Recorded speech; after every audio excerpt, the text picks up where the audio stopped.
अजीज नाजरीन, आज हम आमद का दूसरा अतवार मना रहे हैं और आमद के दूसरे अतवार की शम्मा, इसका मौजू मोहब्बत है और जिस किरदार पर हम ध्यान बयान कर रहे हैं ये बैतलहम है। आज की तलावतें हमें याद दिलाती हैं कि यूहन्ना इस्तबागी पुकारने वाले की आवाज़ बियाबान में, यूहन्ना इस्तबागी तौबा और तब्दीली की अलामत है जो हमें दावत देता है कि हम अपने दिलों को यीशु मसीह के लिए, अपने दिलों की शाहरा को यीशु की आमद के लिए तैयार करें ताकि उसकी बादशाहत जो हमारे दिलों में कायम होना चाहती है, उसकी बादशाहत हमारी ज़िंदगी में मजबूत होती चली जाए।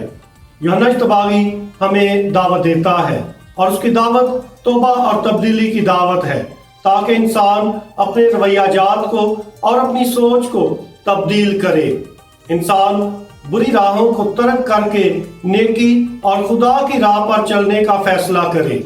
यूहन्ना इस्तबागी जिसका पैगाम सुनकर तमाम यहूदी जो है वो जंगलों का सफर करते हैं, उसकी तरफ रुख कर लेते हैं ताकि तौबा का बपतिस्मा हासिल करें।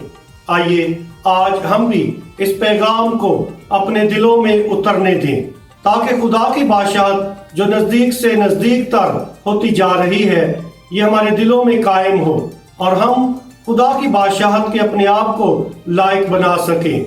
आमद के ये अयाम तैयारी और खुशी के अयाम हैं, तौबा के तब्दीली के अयाम हैं।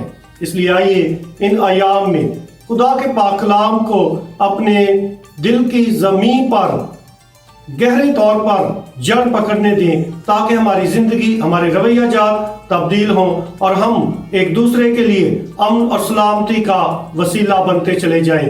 खुदा हमें ऐसा करने की तौफीक दे, आमीन।